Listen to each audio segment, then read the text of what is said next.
Ça va être difficile derrière la brillance de l'intervention de Monsieur Bonnet d'une très très haute volée, que je ne commenterai pas d'ailleurs, parce que pour moi, elle ne le mérite pas. Je m'intéresserai plutôt aux propos de Madame Canales. Alors Madame Canales, je me pose des questions, je pense que vous préparez vos réponses avant même que je sois intervenu, ou alors vous n'écoutez pas, je ne sais pas. C'est forcément l'un ou l'autre, parce que vous me reprochez de ne pas avoir souligné l'amélioration de notre capacité de désendettement. Alors, ou alors, il faut vous nettoyer les oreilles parce que je l'ai clairement fait. Eh ben oui, mais je l'ai clairement fait. Alors, j'hésite vraiment entre votre tendance à caricaturer les propos de l'opposition ou à clairement préparer vos réponses à l'avance. C'est plus facile, c'est tellement plus confortable de préparer ces petites caricatures et de les entretenir.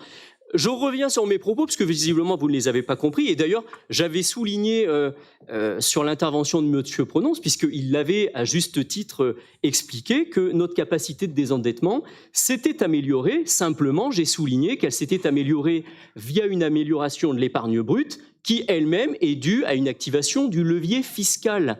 Alors, excusez-moi de dénoncer cette activation du levier fiscal. On a le droit de ne pas être d'accord, n'est-ce pas, Monsieur Bonnet? C'est ça la démocratie, mais ne transformez pas mes propos parce qu'il y a des raccourcis qui sont un peu grossiers. D'autre part, quand on vous reproche d'activer un peu trop le levier fiscal, vous nous caricaturez, vous tombez dans l'invective, le poujadisme. Mais enfin, il y a quand même une espèce de schizophrénie au sein de cette Assemblée parce que dans cette Assemblée, il y a des élus de diverses communes. Et je vois ce qui se passe dans les autres communes, les débats qui animent les autres communes, à Gerzat, à Aubière. Et je vais prendre un exemple. Quand vos collègues élus de gauche, dans l'opposition à la commune d'Aubière, reprochent au maire d'Aubière d'avoir voté la hausse des impôts à la métropole, excusez-moi, mais je m'interroge quand même. Avouez que tout ça manque un peu de bon sens. Moi, j'ai un discours, il ne varie pas. Et il ne varie pas au sein de la commune dans laquelle je suis élu, à Clermont ou à la métropole. Alors excusez-moi d'avoir un petit peu de cohérence.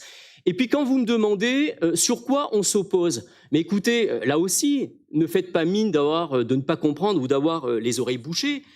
Reprenez un peu nos différentes positions. Aujourd'hui, on a un endettement, contrairement à ce que vous dites, qui est filant. Et quand on s'oppose sur des projets démesurés, absurdes, je prendrai qu'un exemple tel que le Grand Stade, si pour vous, vous ne comprenez pas la différence entre vos choix et les nôtres, c'est que vraiment, vous n'y mettez pas de la bonne volonté.